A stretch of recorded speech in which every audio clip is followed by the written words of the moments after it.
It was probably around 10:30 or 11 at night. The lights were off. Okay. And I had done some mistake or something I had done wrong. And there were two seniors who were like really kicking me. One was almost like hitting me with a hockey stick and one was like kicking me with a boot. Okay. And before that, I would allow people to do that with me, to manhandle me, to hit me. But on that particular night, what happened is as they were doing that, suddenly one of them kicked me hard and that boot hit my back really hard in pain. I was in pain. Okay, even as I'm sharing this, even now I can feel that pain. And that moment, it was like some switch went on. You can either say circuit went off or switch came on, right? Or light came on, right? And I think it was a release of anger. Okay. And in that moment, I turned and I said, you're not going to touch me. Right. And in Hindi, I said, Chune ka nahi, right? Okay. And that came with a certain force. And it said, you want to punish me? Yeah, whatever you want me to do, rolling, this, that, and the whole host of punishments in India. But in that moment, I drew my boundaries. Okay. I said, this is my boundary. You don't cross that boundary. And I decide my boundary. And once I decide my boundary and I decide this is how my life will be, that is how my life will be. Nobody will violate my boundary or get me to do what they want me to do. I will do what I want to do. And I think that boundary setting for me, that whole night I got punished, right? Because they also felt it like almost like humiliating, right? A junior talking back at them. And in the army, that's not an easy thing to take. But I think when in that moment, I set my boundaries. And from that moment, I decided that now, whatever I'm going to do in life, it's going to be with that energy of me deciding what I want to do. These are my boundaries and I'm going to accomplish what I want to. Okay. And in that moment, I think what also came up was a huge sense of pride. So till third semester, I was like the boy who would get punished because his uniform was not proper, who would be late in classes. There were so many things that this boy, because survival, no, it's okay if I get punished also. It's okay if my dress is not okay. That was okay. But I think that day, when I said, I decide what happens in my life, I decide whether I give the permission to somebody to reach a situation where they need to punish me or not. Okay. And that day when I took that stand for myself, from that day onwards, I started ensuring that whatever about me, I would ensure I would take pride in it, whether it's my uniform, whether it's being on time, whether it's completing my homework, whether whatever assignment task given to me, am I taking it with the greatest power, right? And I think that was the day that Commando got unlocked. Because if that would not have happened, I would not have had the courage to say, I'm going to opt for 9 para commando, because people dread opting for the para commandos, right? Because it's not an easy life. The selection is among the toughest in the world. And on top of that, once you get selected, the life is not easy. A commando's life is one of the toughest lives in the world, right? But you talk about mistakes, and you also shared about the mistakes you did in the combat. But how you tackled those mistakes, sir?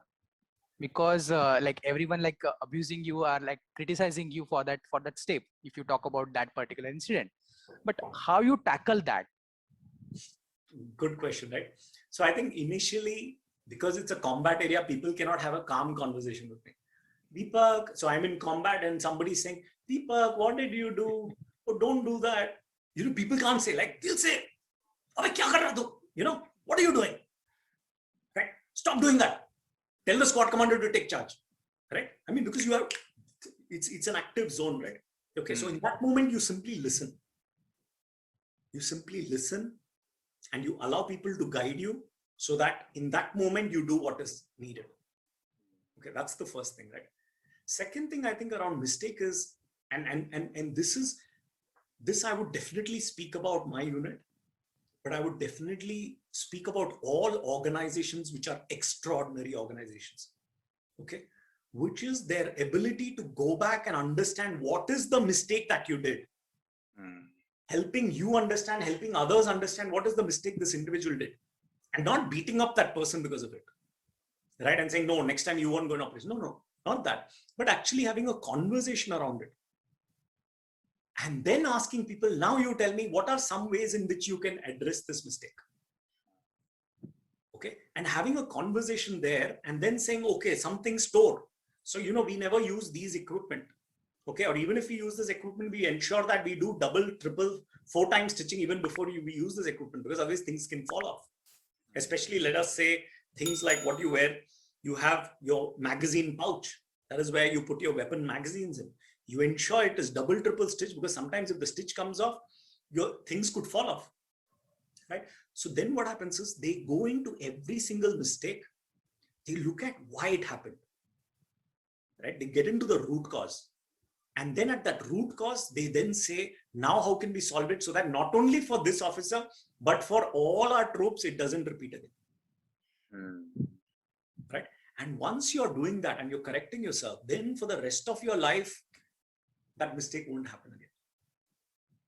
Okay, that's a great way of learning from mistake actually. So, what is your biggest regret in your life? And if you could change that moment, what it could be? What is my biggest regret in my life? Right? It's a very deep question that you asked, right? Okay. And I think when I'm looking back, right, there are many things I can think of while I was in the army, while I was at school. I can always say I could have been a better student. I was so bright. Without studying, I was getting good marks. Okay. Right. Maybe I could have paid more attention there. Okay. Maybe I could have been more diligent in operations, or maybe I could have done better outside when I came out. You know, there are lots of ifs. You know, you just look back in every moment, right, in your life, right from your childhood till where you are right now. In every part of your life, you will find, if I could have done that better, if I could have done that better. Okay, but I think those are some things which I have begun to believe that it's okay. That's how life is.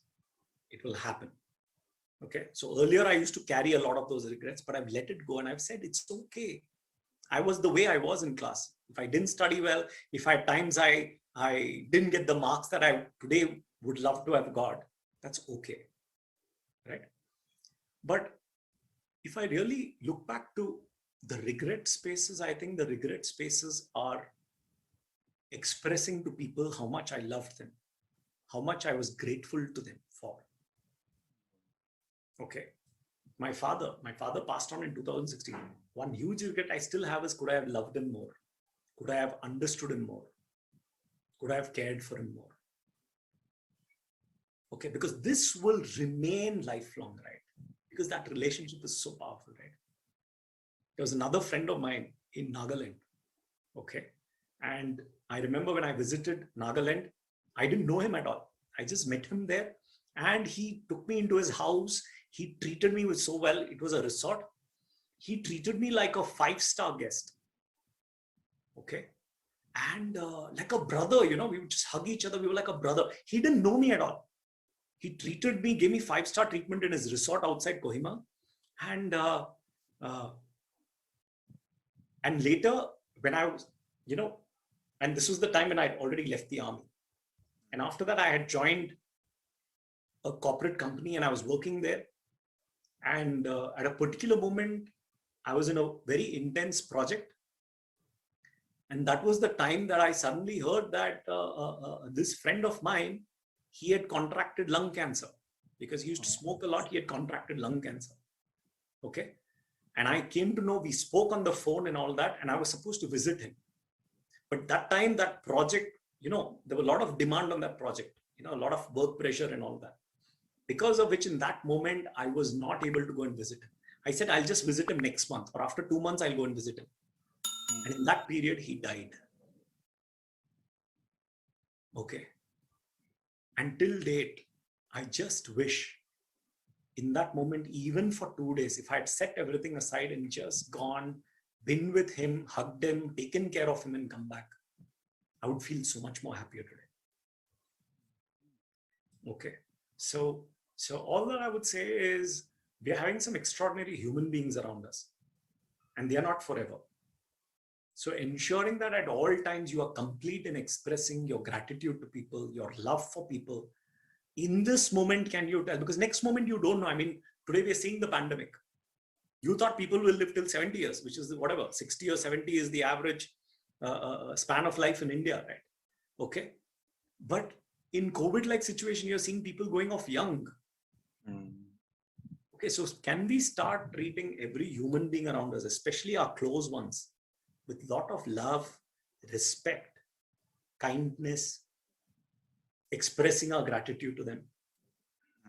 Because for me, I think those are spaces where that regret will really hurt. If you didn't achieve something, that's okay. There are so many more things to achieve in life. That's okay.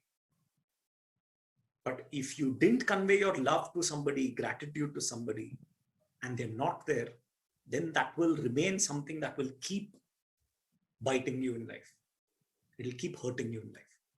It'll keep causing pain. So that I think is are couple of places where I wish I had done differently. Yes. Wow, I'm speechless right now. I don't know how to give a compliment on that, but I'm speechless. But sir, it is said that the special forces officer are like bold, daring, and stone-hearted. So, what is your experience about that, and what has been the most tragic incident you encountered during your service tenure? So, Yeah. So, in fact, as you share it, right, I wouldn't just say special force. I would say the armed forces itself. People, when they look at an officer or a soldier, many times they say they are cold-hearted. They are very, what do you say?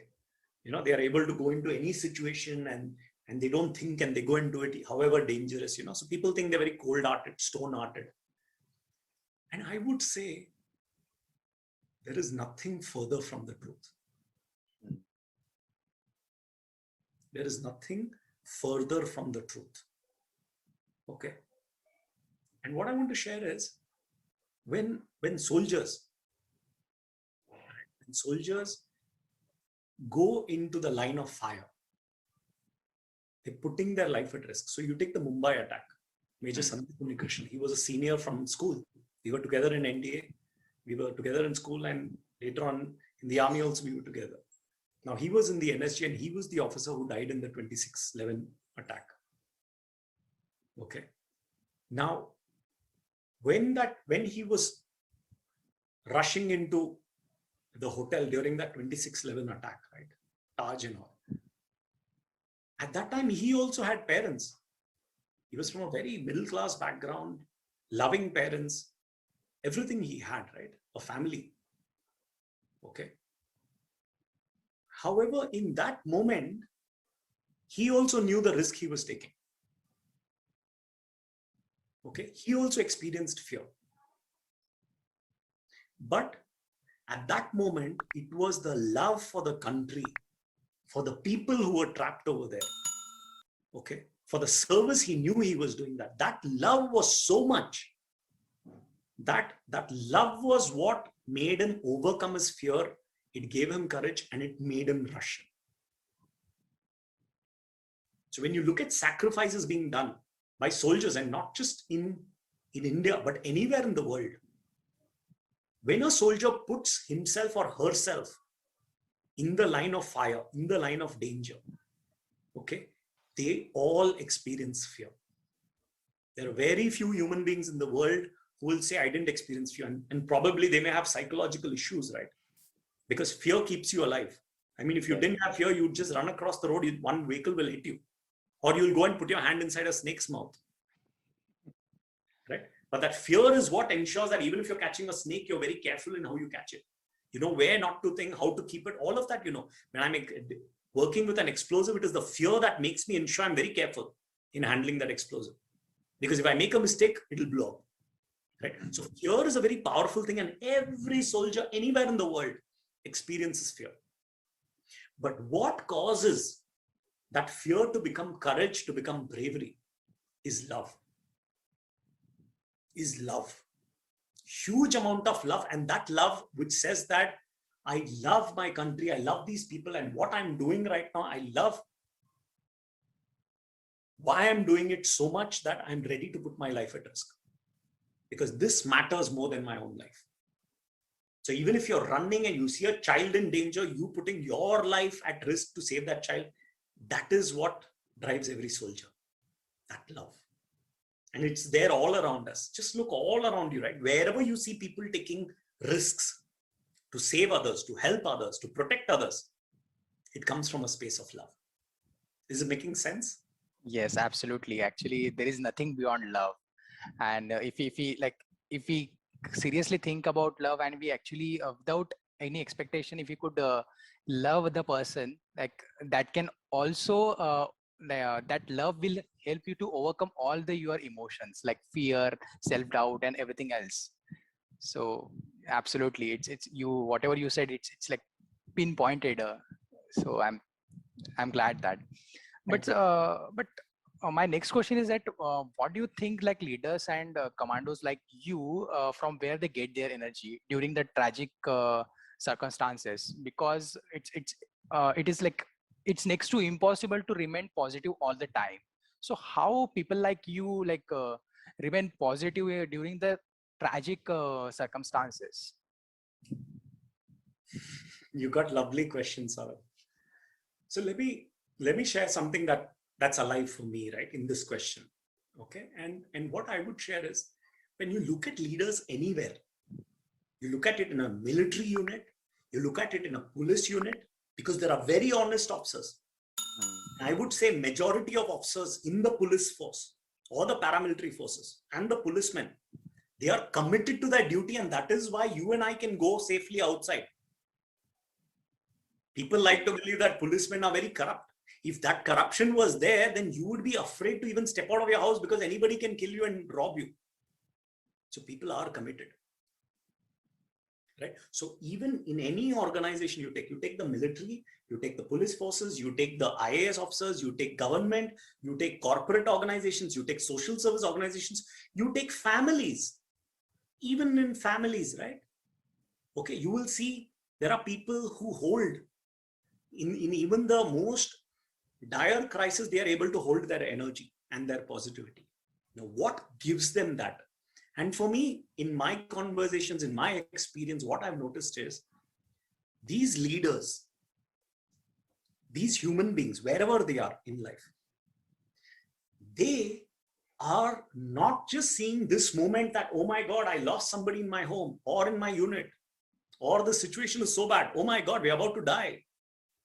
Okay, we are about to lose everything. Even in those situations, these leaders are able to step up from that situation. And when they step up from that situation, they are not only able to see that situation, what is present in this moment, they are able to look beyond that situation to a future where there is still a great deal of amazing things there. They see that we are going through the suffering, they still feel that there is meaning in this, and that the future that is there contains something powerful for them. It is worth living. So when they find meaning in whatever is happening, and inside of that meaning, they are seeing something powerful in the future, that gives them energy to say, hey, it's okay, we lost it. Let's all cry. Let's all be complete. But let's not get into a space of fear that all of us will get it. Right? Because we lost. And this person, we all love this person. We've lost this person. But we are all going to ensure we hold each other. We are going to go through this crisis, whether it is COVID, whether it is something in combat, whether it is some very bad situation in a Maoist area. It's a very bad situation in an organization, sometimes when the organization is not going through a good phase, or sometimes a family is going through a tough financial phase, health crisis, right? That is the time when these people are able to get up and say, it's okay, this too shall pass. And let us look at the future, hold each other, and let us take our best actions possible in this moment. And as we take our best actions, that future will change. It will become powerful. It will become positive. So that ability of leaders to step up, see that future, right, and make meaning in the situation when they see the future, right, that gives them a lot of energy. Okay. And that is when everybody begins to see what they are seeing. That's when the whole organization, family, unit, everybody start becoming positive. When one person says, no, there is a different future waiting for us. Right? I think that's one of the most powerful things that makes leaders positive, because they see something that others are not able to see. Yeah. But is it what is it what makes a armed forces officer unbreakable due to this? Because it is a mindset or a physical strength. You talk about like leaders can only see like what others are not able to see. So is it the mindset or is it the physical strength? If you talk about the armed forces officers. So a beautiful question again, and let me kind of just talk about both, right? Physical and mindset, right? Physical is important up to a certain extent. So that is why if you see Swami Vivekananda also, I remember reading some quote somewhere where he says, it will give you more strength and courage to play a game of football than to read the Bhagavad Gita 10 times over. Right? Because when you play that game, you'll understand what it is to be in charge of making that team win. That is what really Krishna was telling Arjuna, right? Okay, we are 3 goals behind. Okay, but don't give up now. We will score 4 goals and win. Right? Now, you can read Bhagavad Gita and understand what Sri Krishna advised Arjuna, or you can play that game of football and understand what it takes for you to say we are 3 down, we will still score 4 goals and still win. Like in these times when COVID is there, right? The more each of us work out, do our pranayama, do our exercise, whatever exercises you do, but we do it diligently, strong, then that gives you a certain power, a certain immunity, a certain strength that then gives you the confidence to say, nothing will happen. Don't worry, nothing will happen. Even if we get COVID, nothing will happen to our body. It'll come and it'll go. The virus will come and go, but we will survive and we will become fitter than what we were before. For example, if let us say right now, there may be people who have comorbidity, diabetes, they may have blood pressure, they have. Earlier, people used to say, ki, I'm controlling it. Okay, I'm controlling this, I'm eating less of this, eating less of this. But now when this challenge is hitting you, this pandemic is hitting you, where even if you're in control, if the virus comes, it might go out of control. So that means in these days, what is important is not to control, but to complete. So that means if I have diabetes, I will take it down to 0, no controlling. Whether it is through exercise, whether it is through dieting, whether it is through whatever you do, but bring it to 0. If I have a heart issue, I had a heart problem earlier, bring it to 0, no controlling.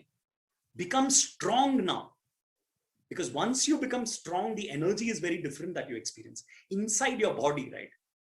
I mean, imagine if you are completely strong and you saw that you have to push a door, how confident would you be compared to somebody who's very weak and tired and always, low energy. And now you show that metal door and you say, come on, Deepak, push. And the person is like, right? So physical strength is very important for everybody, physical fitness and health, but up to a certain point, And it is important. Everybody has to reach that point for himself or herself. Okay, that's one part. The second part, what I would share, Saurabh, is the second thing where this mindset comes from is by you having the courage to do things which in your mind are morally correct. Like there is an opportunity, and this you have heard of Gandhi, right? Okay, Mahatma Gandhi, you've heard of that famous example where people wanted him to cheat in class and he refused. Yeah. Now that takes courage. Okay. I also need more marks. I also need more money. Okay. Right. More money never hurts a family, right? Okay. If I get more marks, it doesn't hurt. I also want that promotion. I also want everything. But can I have that courage in that moment to say, no, I want it, but I will not cheat somebody to get this. I will not do something wrong to get this. Yeah. Now that ability, that courage to speak the truth. Once you become the kind of human being who is never afraid to speak any truth, then you will become a human being of extraordinary quality and courage. Okay. And I think that is a huge shaping force for any human being. So I think these two things are what, for me, the most important ingredients of that mindset, right? Speaking the truth. And of course, the physical part is also important. Yeah. That's a great. But actually, that answer like bring me down to the. Yeah, actually, I'm curious to know about your family background and your upbringing, and when did you develop your mental toughness? Toughness, and also, what is your message to the people who want to develop mental toughness? Because I sense those things in your previous answer. So, can you please talk about that? Wonderful. Thank you for sharing that. Right. That question. You're talking about my background because as you talk about my background, I'm becoming present to my parents, my grandparents, the role they have played, which is extraordinary. So I've been in a middle class, or maybe, if you look at today's India, maybe even you might even say lower middle class family. Okay. My father was a bank officer. Okay. My mother was working in a private firm. Okay. And so it was a very normal background that I came through. Okay. So I remember going into the gutters also to catch fish. Okay. Right. Because in those days, that was all okay. There was none of this class. Right. Today, I see a lot of class conversations, right? No, don't do that. Don't go with people. I think I grew up in a background where there was no class. Okay. Right. Where everybody was just equal and everybody had fun and everybody shared. Okay. That was the background I grew up in. And 2, 3 things I can recall from my background that have stuck to me. One, I think, is I got my values from my parents and from my grandparents, especially my grandmother. I've never seen my maternal grandfather, and my paternal grandfather passed on very early when I was young. But my maternal grandmother, she imbued some very strong values in me. Okay. For my father, doing things wrong, corruption, all of that, strict no, never. Right. In fact, I recall when we were building the house, he needed to get the khata or something done. And when he went for that, people asked him bribe. So he went to the CID, complained over there. And then they were supposed to launch an operation to catch those people red-handed. But I think somebody must have given information, because when he went there and he said, I want my khata to be done, they said, oh, please give it. And they did it without any money. Right? But he was a person who lived by his values. Okay. And I think for me, that's really important. Values, right? Living by truth. I earned this, I stay with that. Okay. A second thing I would share, I think, about the background is just the connection with everybody.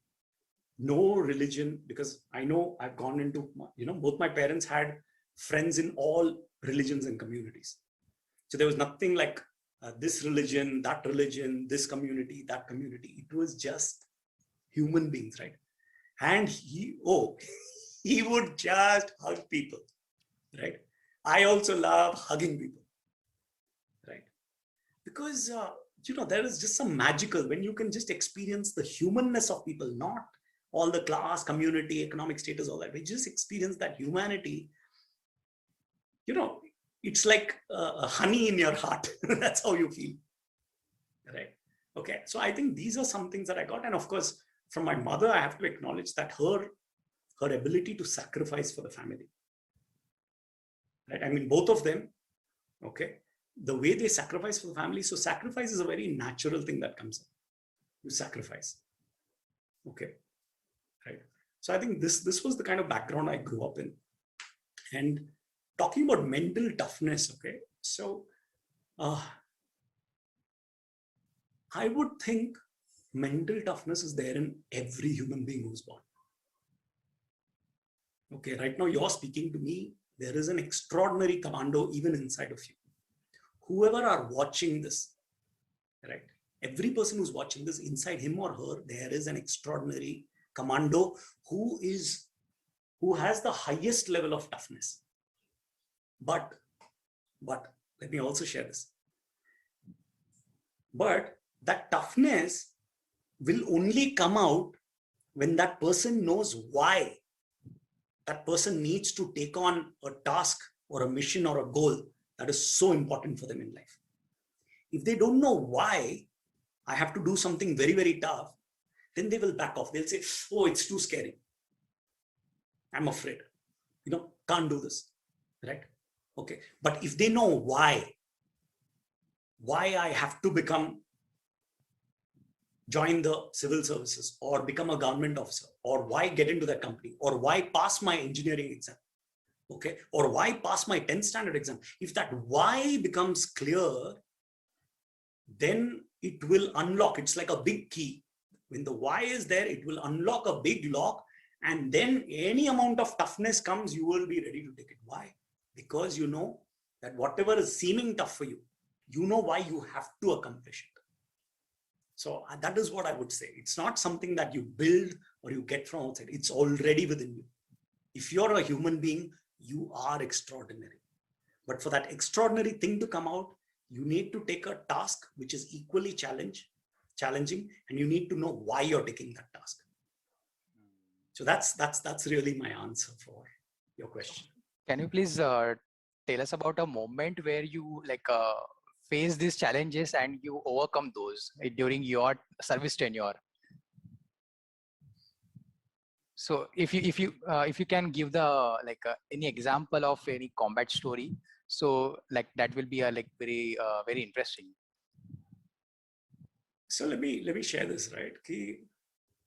Everybody has their moments of doubt. Okay, everybody has their moments of doubt, and I think one of the moments of doubt, even in my life, right? And imagine in the special forces, there's a lot of pressure on you to perform. Okay, because continuously you're in very dangerous situations and you need to constantly perform.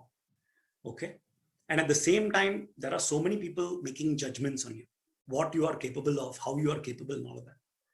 And I remember there was one of the army courses I went for. Okay, now in that particular, something happened and I didn't get a grading that I needed to get. Okay.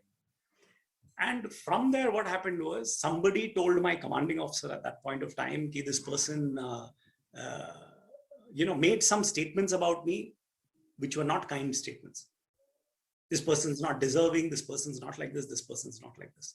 Right. In fact, using that, some other people who didn't like also made a statement that this person can't see at night. Right. Because some incident had happened where once I had fallen. Okay, but basis that somebody made a judgment and went and said, okay, and this happens. All of us are human beings. We make judgments on each other every day. My mother is like that. My father is like that. My son's like that. My daughter is like that. My boss is like this. So we make those judgments. And once somebody makes a judgment on you, virtually the equation changes and you come down. And that person becomes like that. That judgment on you, overcoming that person's judgment and proving yourself becomes like climbing a Mount Everest. Once your wife decides you don't care, you have to climb a Mount Everest to prove to her that you care.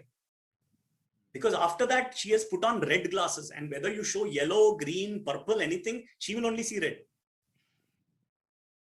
Right? Okay. And for me, at that point in my life, my commanding officer had made a judgment. And in the army, if your commanding officer makes a judgment on you, it's really difficult. Okay. So after that, virtually it was like as though one big scanner was put on me to check if I'm capable, right? Okay. And it was very difficult because suddenly you feel judged by the biggest power in your battalion is your commanding officer. And if he's made a judgment on you, that means, God, you've got to really climb Mount Everest. Okay. But that period, despite the pressure, me proving whether it is night firing, I would get all the bullets, right? In fact, among people, I would be like the best shot out there, right? Okay. All my bullets at night, anytime fire target would reach there. Okay. Then he sent me on an operation with another officer, telling that officer to check whether this person has night issues. I mean, if you've been a successful commando, you've done so many successful operations, even then somebody doubting you, it puts a lot of pressure on you, right? But then, despite all that pressure, I said, okay, let's take the challenge. I could have always backed out, right? And become fearful and said, oh my God, I don't know how to do. My mind could have stopped thinking, but I said, no, you have a problem. You have this judgment.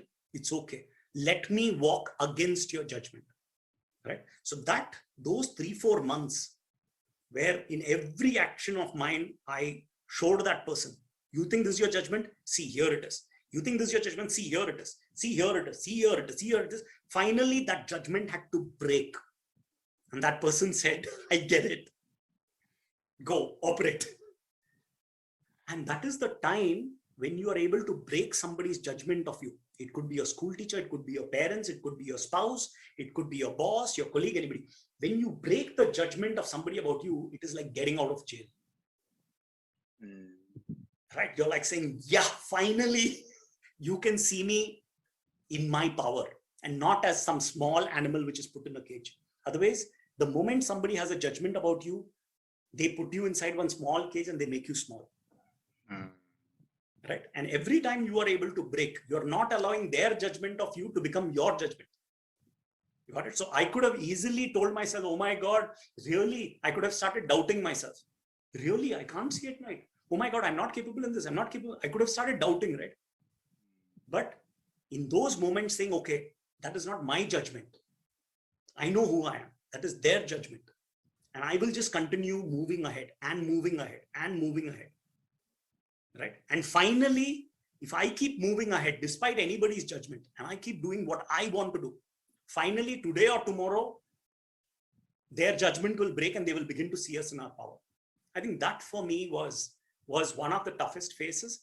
And it was also a powerful phase because that gave me, it helped me understand that these situations will happen in life. When people doubt you, right? When people doubt you, okay, people say, "Arey, ye to fekhta hai," right? Okay, yeah, ye bol raha hai, but ye aisa nahi hai, waisa nahi hai. People will start doubting you, and those are the moments when, if you continue moving ahead and you're focused, right? Those are challenging moments in anybody's life, but when you can continue moving and you break through that, it becomes one of the most powerful things that you can carry for the rest of your life. So I'm hoping I've been able to share something. No, that's a wow, actually, and that's a really inspiring. So this needs to be like people need to think that what they are what things they are stopping us to achieve the peak performance. Yes. So, but what did you pick up from your special forces tenure that continues to serve in the civilian world? So that helps you in the civilian world also. Wonderful, wonderful. I just love all your questions. You've really chosen your questions well, Saurabh. So if I have to look, and by the way, this is a lot of the work I do. Today I'm an executive coach, I'm a leadership facilitator. Even when I go into organizations, this is what a lot of organizations are trying to get. A lot of leaders are trying to get. That what is it that makes a commando a commando? What is it that makes a commando unit a commando unit? Okay. And I share these 4 attributes, okay, which is unique. If you carry this, whether you're in the commandos, whether you're in any field, government, corporate sector, social organization, you're a mother, father, brother, sister, any place in the world, any role you're playing, you're an Anganwadi worker, if you use these 4 attributes, your life will transform. Now, what are these 4 attributes? The first one is around ownership, right? Ownership, okay, right? And ownership is of 3 kinds, right? One is saying level 1, which is me saying that in ownership, I will do what, first level of ownership is whatever you tell me to do, I won't do it also. And whatever result you want me to achieve, I won't achieve that also. So I won't do my work also and I won't achieve also. That is level 1, which is the lowest level. Then the second level is where I say that I will do what you want me to do, but result and all, don't ask me. I did what you told me to do, right? Okay. But result and all, please don't ask me such questions, right? So you own the work, but you don't own the result, right?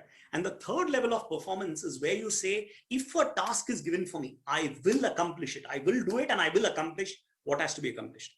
That is level 3 ownership, okay? And in a commando unit, you can even step into a commando unit only if you are a level 3 owner. Level 1, level 2 owners, the gates are shut. They won't even volunteer for the special forces, right? Okay, so ownership. So in your organization, in your life, if you're a youngster, in your life, wherever, whichever part, part of life you are in, right? Okay, you may be middle-aged, you may be old, you may be young. If you are level 3 owner, things will start transforming around you. The first one. The second one is what I call mastery. Okay, mastery. And what I mean by mastery is that whatever job you do, whether you're a student, whether you're an IT professional, whether you're a cook, whether you are a masalchi, whether you are a car mechanic and an auto mechanic, mastery means whatever you do, can you truly master it to an extent that there is nobody in the world who's better than you in your task? When you reach mastery, you will begin to create. Like right now, Saurabh, just look between us, right? You are wearing your headset. You are in front of a computer. I'm in front of a computer. There's internet. You're wearing a shirt, right? Okay. And there are so many gadgets all around you. Okay. Even the design of your dress, everything that you see around you is the work of a master. Okay. It is the work of a master. And master, I don't mean a male or female, right? It is gender neutral, right? Okay. It can be a man, it can be a woman, it can be a transgender, anybody, right? But a master is somebody who has mastered his or her job.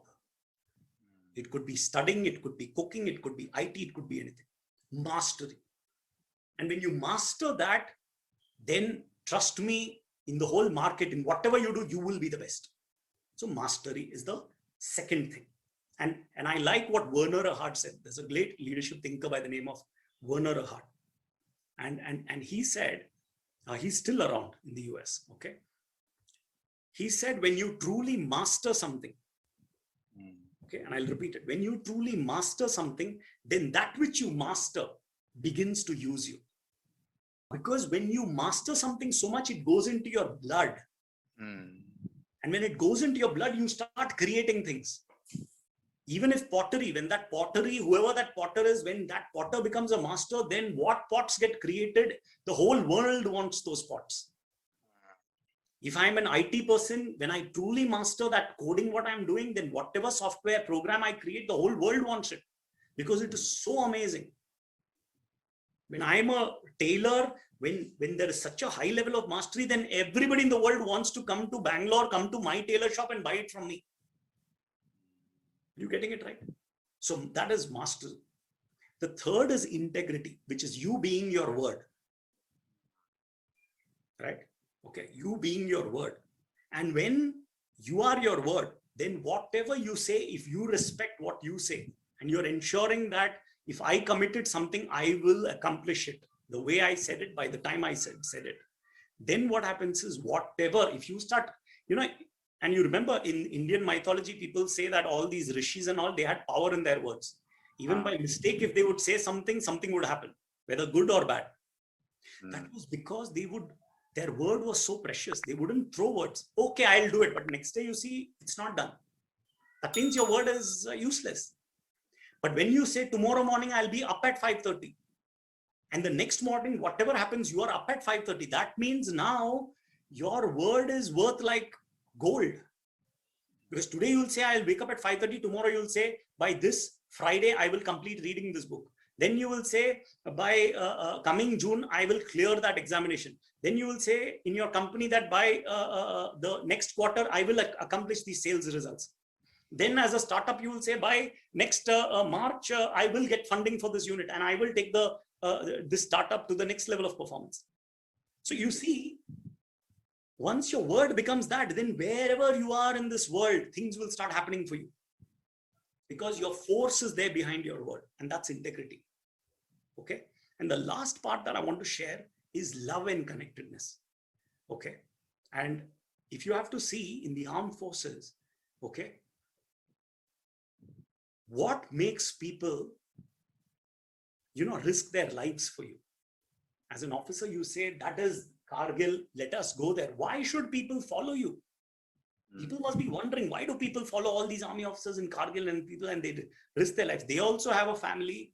They also have children. They also have parents, everything. Why will they risk their life for you? You don't give them bonus. You don't give them promotion. You don't give them anything. But still they do it for you. Why? It's simply not rational, right? It's irrational. Somebody dying for you. Okay. But that happens because of love. Now you look at your life, right? Who are the people in life that you are ready to die for? Our family members. Yeah. Why? It's not rational, right? One person giving life for another is not rational, right? But the love that is there in your family is such that then you are even ready to risk your life for that person. Forget performance. Hmm. You're ready to risk your life for that person. So when as a leader, you love your people, then your people will go to any lengths to perform for you, and they can do anything for you.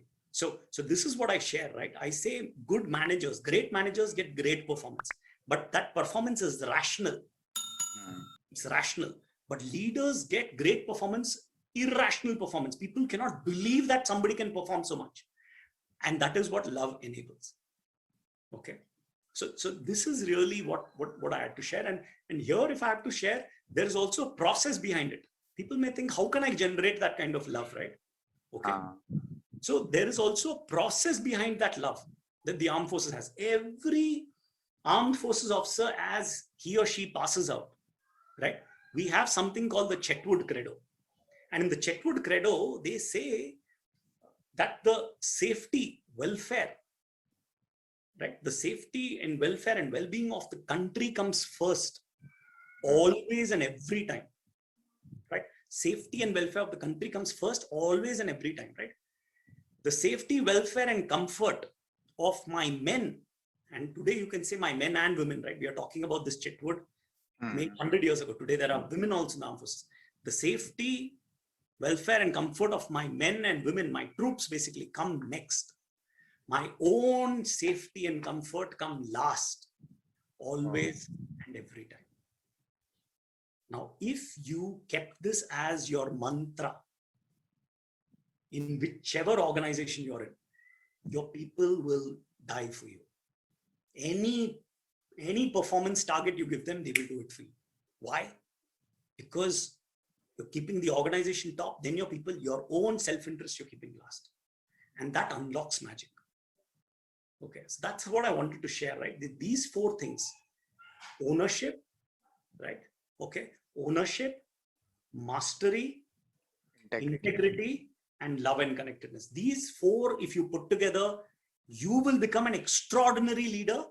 And your organization, when you can take these values into your organizations, your organization will become a commando organization. Absolutely, that's true, sir. And this is like somewhere down the line, like getting diluted in the like, be it in the corporate or be it in the like around the world, and people are like becoming more self-centric. So that is the reason like we are facing these challenges. That's true. But sir, like today the whole world is facing like pandemic and COVID crisis. So my question is like, what are the some lessons from your commander tenure, and you serve in the JNK, that is Jammu and Kashmir. So what are the some of the lessons that could help other people to deal with the COVID crisis? Wonderful, wonderful. Great question, Saurabh. And to answer this question, Saurabh, I will come to the same 4 points. Which are those 4 points? Ownership, mastery, integrity, love, and connectedness. And how this will play even in this pandemic is when you are in combat. Okay, when you are in combat, when you are in JNK, wherever in combat you are in life. Okay, when you are in combat, the situation is what it is. It is dangerous, it is difficult, it is stressful. And when this happens, many people become reactive. They become scared, they become reactive. Oh my God, how should I do? What should I do? And all that. And whenever you get into panic, okay, in a combat zone, whenever you get into panic, something wrong will happen. Either people will get shot or they may die. Right? Okay. Something will happen wrong. Why? Because you are reactive. Okay. So one of the first things is, can I become creative in those moments? Can I calm myself down? So even when I'm going into combat, can I continually calm myself? Okay. When I'm calming myself, then I begin to control my situation. And when I begin to control my situation, I begin to realize that I am the owner here. I can control the situation. I can handle it. It can be my family, my parents, whatever is happening in my family outside, I can control it in my organization. Okay. So that means I can say, these are the COVID protocols. Please follow this. Please get your vaccination done. Please don't go here. Please don't. And I begin to control it and ensure that, you know, people are gradually trained. There may be some people who don't believe, will say, "Arey, what happens? Let's go to the market." So even in that moment, I won't shout at them. I'll call them, sit with them. I'll think of creative ways to convince them. But finally, I will get everybody. I won't lose my cool. How much ever difficult it is, I will get everybody on board. So I never lose ownership of my situation. When I'm cool and calm and relaxed, I will not lose ownership of my situation, whether it is combat or this COVID crisis. That's one. Right. Now, second, mastery. Mastery is about realizing that even in this COVID situation, right, can I really work on my health every day? Can I change all my food stuff, reduce the oil content, reduce the spice content, make it a healthy food so that the overall weight of the thing, people are becoming healthy, all the elders in the family. Children are eating all healthy stuff. They're not eating all junk food, all packaged food. Instead, they're eating raw fruits, vegetables, healthy food products.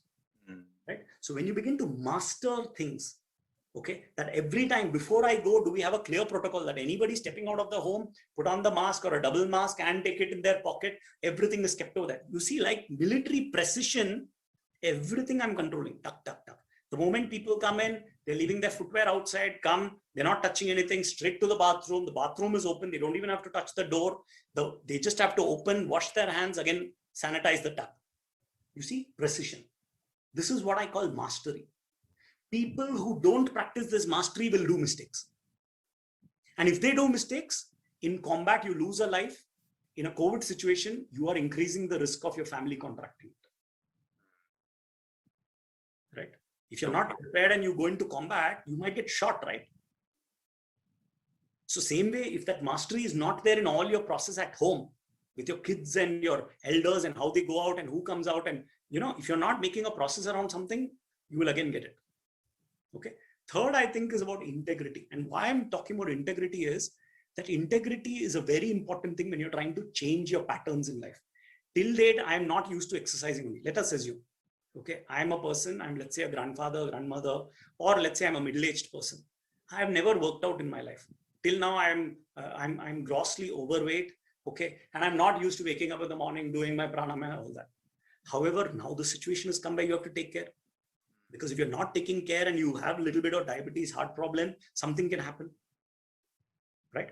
Now you're saying somebody's watching this talk and they're saying, yeah, what Major Deepak said was right. Thank you, Saurabh. Thank you, Major Deepak. I got what I wanted in this, right? From tomorrow, I will also start exercising.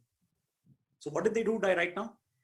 As they're walking away from this talk, they'll say, I will also exercise from tomorrow.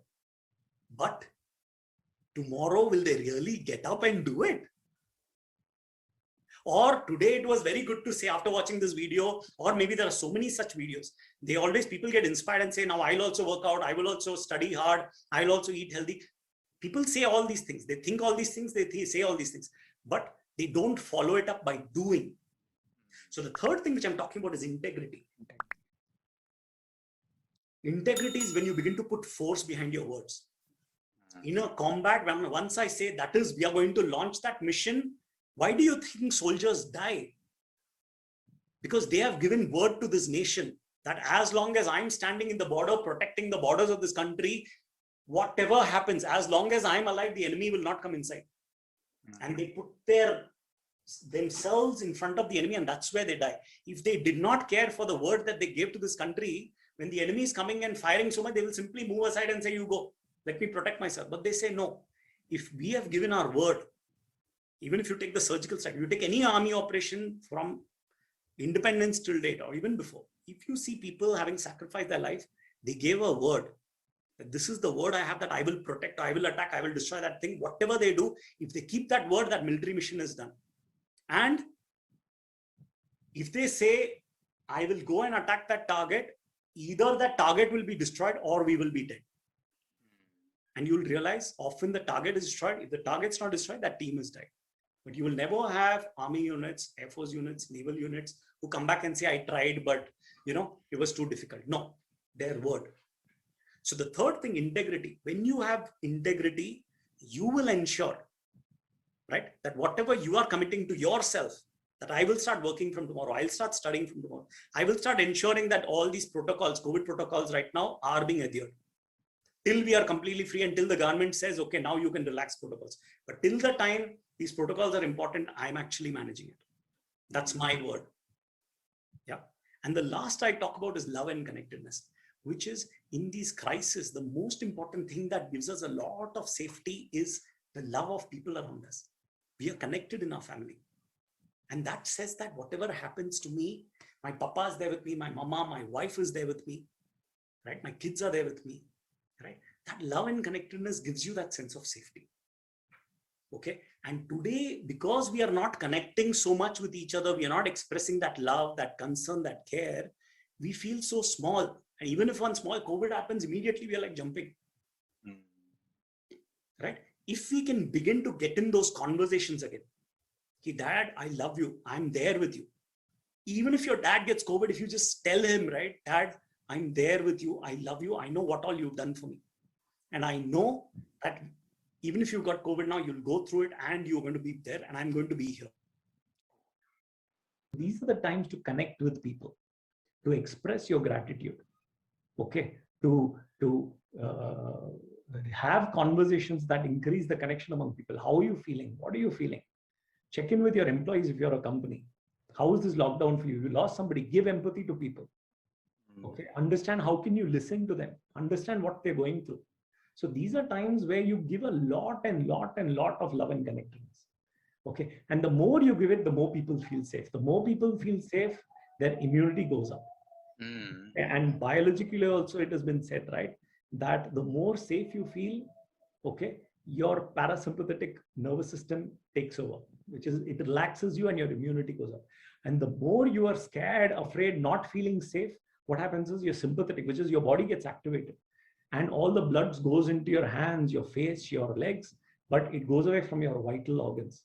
Okay, so in that what happens is your immunity comes down and you're more susceptible to infections. So in these times, love and connectedness, just give that.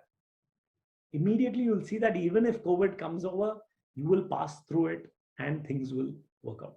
So these 4 principles are what I would really say, what you can bring in. These are very powerful to create a fighting force in the thickest of combat, a commando unit. And these same things will take you, your family, your organization safely across. Okay, so this is what I had to share on this.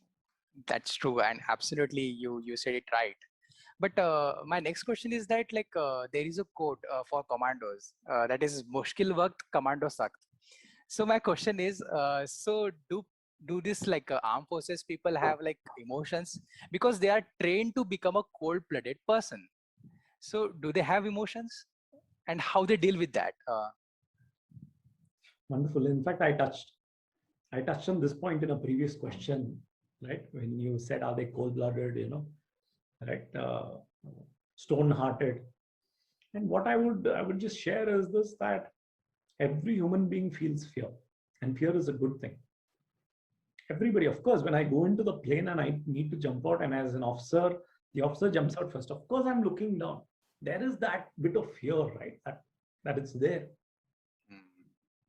All of us feel fear. Okay. We notice that fear, we can feel it in the body, and we see our troops, and the action needs to be taken. So first we acknowledge that, okay, I'm feeling fear, right? And then in a way, the moment I acknowledge that, I don't push it away. Arey, main to theek hu. No. I say, haan, theek hai. Thoda to lag raha hai andar. You're feeling that. And you say it's okay. And then you go to the door, and once you acknowledge, then you get the courage to jump out. So first acknowledging, I would say, okay, just acknowledging your emotions, very important. And even if you look at the team, when you're leading them to a war, what really a leader is working with, even as a combat leader, if you're taking your commandos into an action, what you're really working with is the emotions.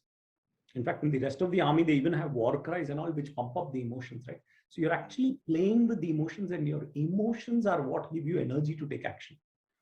Okay. So you got to firstly be very sensitive to emotions, whether it's fear, anxiety, stress, whatever. Acknowledge it, allow it to pass. And then gradually, once you acknowledge it to pass, it will pass. Like a cloud passes through the sky, your emotions will also pass. And then new emotions will get born, saying that, okay, now we know this situation. How do we now move forward? And gradually, as we begin to get a plan of what we want to execute, automatically the energies become very different. The emotions become of confidence, of assertion, of aggression, right? Okay. And then you're ready for your task. So emotions are super critical. No war is ever fought without emotions. Because if you didn't have emotions, a soldier will be afraid to even go out, right? It'll be gripped by fear. But the fact that you understand, acknowledge emotions, allow that to pass, and then you say, this is what we want to accomplish. Get a new set of emotions, and then that gives you the energy to move ahead. So hoping you've got some clarity through this. Yes. So that means like we should analyze our emotions and try to calm it down so that we can channelize that emotion to get our desired outcome. Yeah. So this, I would say, not necessarily analyze emotion. You can't analyze an emotion, but it is just that it is there. Just acknowledge कि हाँ है. अभी डरा हूँ तो डरा हूँ. That's it. और notice कि हाँ यार मुझे लग रहा है थोड़ा सा डग डग डग डग हो रहा है. ठीक है. Okay. So yeah. So also there is like question I have like can you please talk about your service tenure like between 2001 to 2004 where like there was a time that terrorists were more active near to the line of control, and there you serve in that period. So can you please tell us about that situation and how you overcome that situation and terrorize the terrorist? So can you please talk about those? Yeah. So if I have to just share a bit, right, what I would say is if you look at, I mean, just go on online and just type in the statistics of violence in Kashmir, in JNK, you will notice that the late 90s, right, the 90s, of course, were heavy, but the late 90s to early 2000s had among the highest levels of violence. And when I say violence, there were thousands of terrorists there. In fact, that was one of the reasons for so many terrorists in Kashmir that even Musharraf thought that he will do Kargil and there will be so many terrorists and they will actually sabotage many things inside JNK, and then, you know, maybe he might actually take away a part of it, right? That's what he gave him the confidence. There was a lot of terrorism there. And if you look at that time, even in terms of the civilians who died because of terrorist violence, number of security forces casualties, it was really, really high. Okay. And I recall at that point, a lot of units, especially in Jammu side also, there was a lot of terrorist violence, right? This entire area around Poonch, Rajouri, okay? And while I can't share the exact specifics with you, what I can say is that's the time a lot of special forces units were put in there, okay? And many of them broke new territories. There were places in the Pir Panjal mountains where terrorists had even built fortifications, like bunkers they built. And that is where Operation Sarpinash was launched at that time, okay? And what I can share is that because of the operations that were launched there, and not just operations, in fact, that was an operation, a method to break the confidence of the terrorists. Otherwise, what had really happened was because they had grown in force across JNK, they had become very emboldened. So in fact, there are certain operations that happened there where terrorists attacked army units and army units have lost 20 soldiers dead in terrorism, not a war. Wow.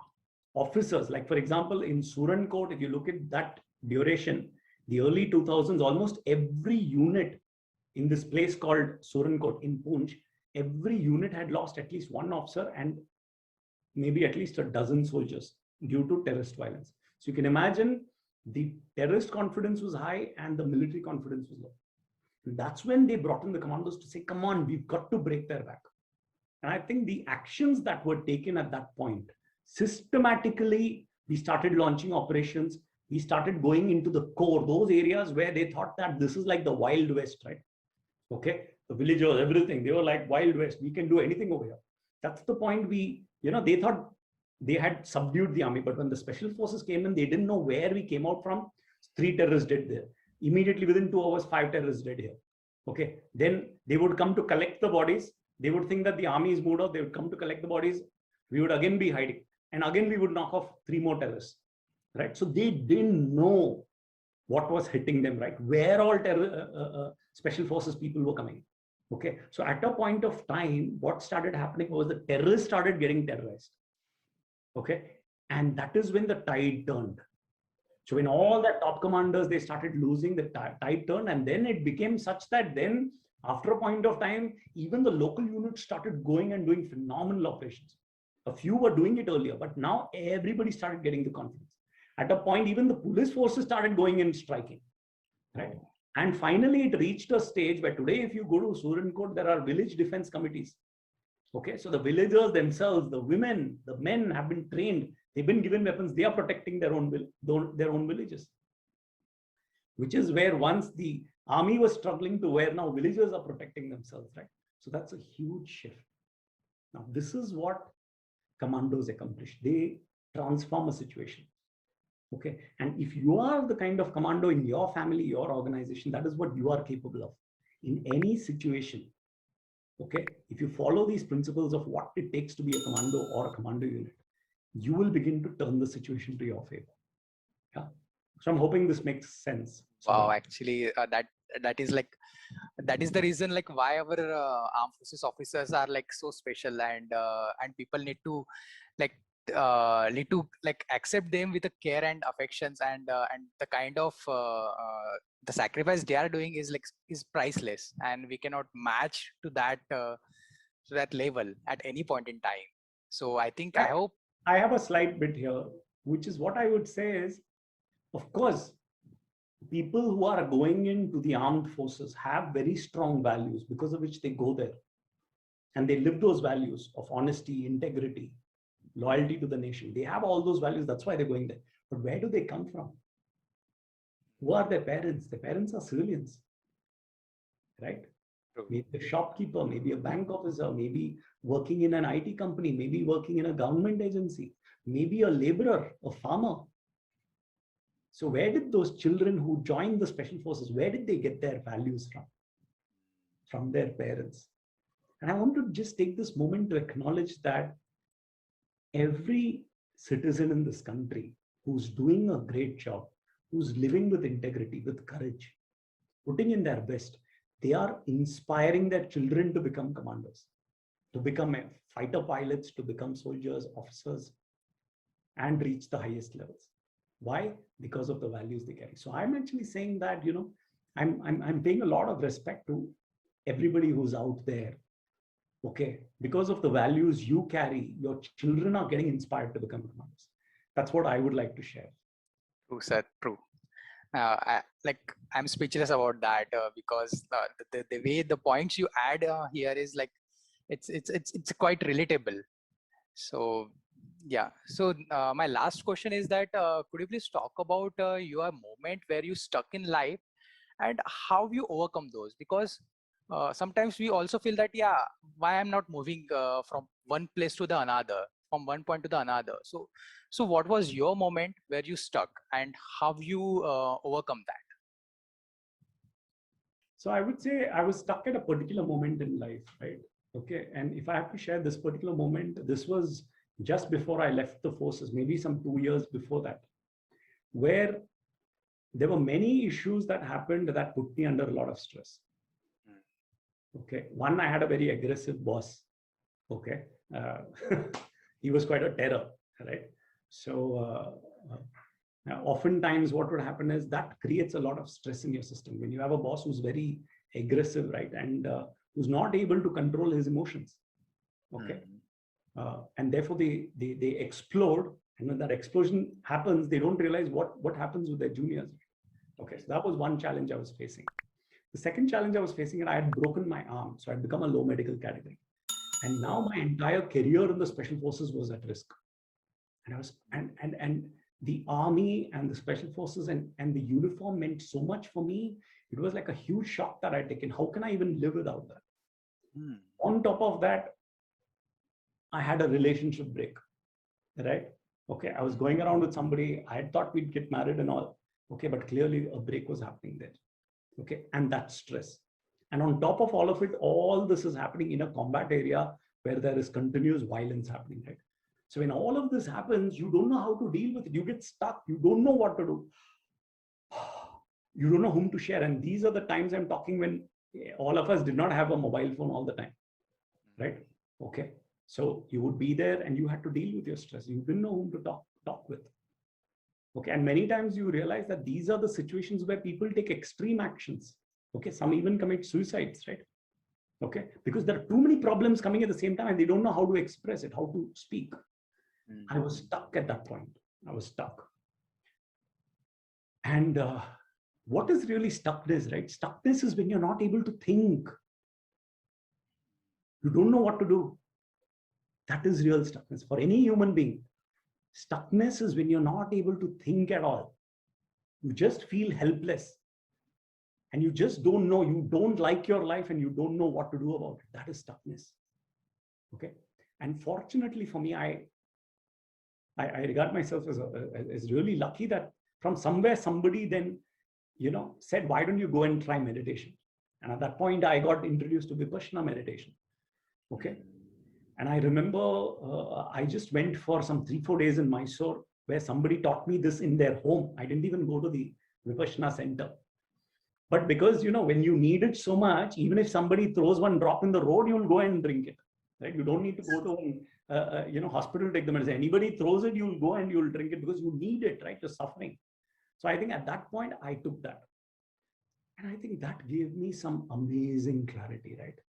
And what mindfulness meditation does, it calms you down. Okay. It gets you your focus back, right? Your ability to see things clearly. Okay. And what happens is a lot of times when we feel stuck, that stuckness happens because there are things I like, but I'm not getting.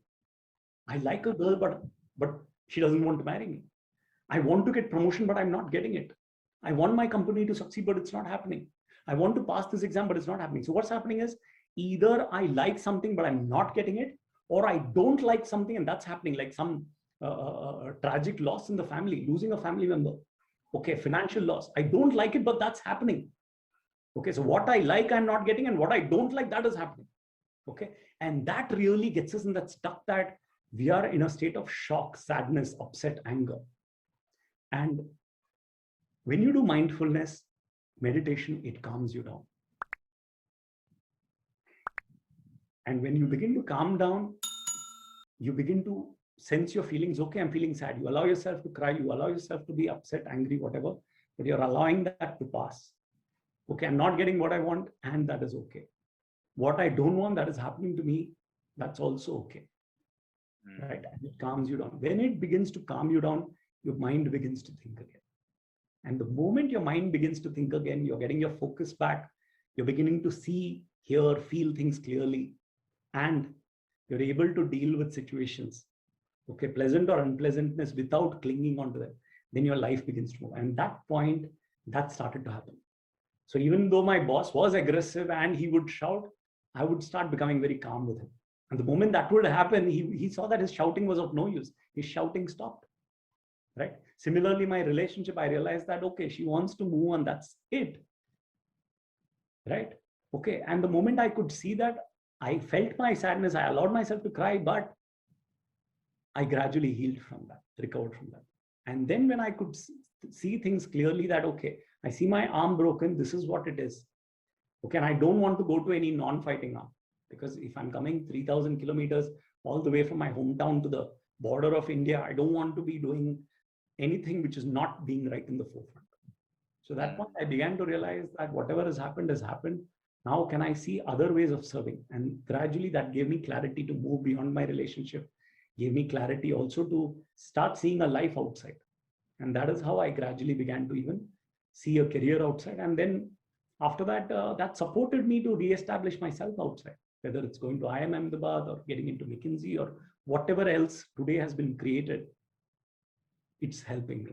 So for people who are stuck, right, I would really invite them to find people who will give them a sense of safety so that they can calm down. Okay. And alongside that, I will invite you all to explore mindfulness, because the more mindful you get, you begin to move, you begin to calm down, and whatever situation comes, if you are calm, you will start moving. You won't be stuck. Stuckness is in the mind. Okay. And calmness allows that, it allows you to get unstuck. So that's what I had to share. Wow, amazing. Actually, this bring to our end of this episode, and we ended this episode at a very high note. So I value the insight and anecdotes you shared, and I love the the way you talk about everything, and I appreciate your time you spent during this episode, and we talk about your icebox story, emotions, and mental toughness and leadership. So I like this, like all the nuggets of your life, and it's highly recommended for the other people to watch this and get inspiration from that. And I would like to conclude this episode with your belief that is like everyone is a commando, but that is covered with the like lack of confidence, self doubt, hesitation, and depression. But once we uncovered it, once we remove those parts, we can achieve our peak performance. Yes. And for that, you can watch the Icebox Show. Here you will see the lot of amazing episodes, and there you can get the inspiration, know how the other people are like overcoming their failures and their challenges, and you will ultimately achieve your peak performance. So that's it. Thank you so much, Major Deepak, for this episode. Thank you, Saurabh, for this opportunity to be here, and also this opportunity to connect with millions of people out there. Right, many of them I might meet, many of them I might never meet in my lifetime.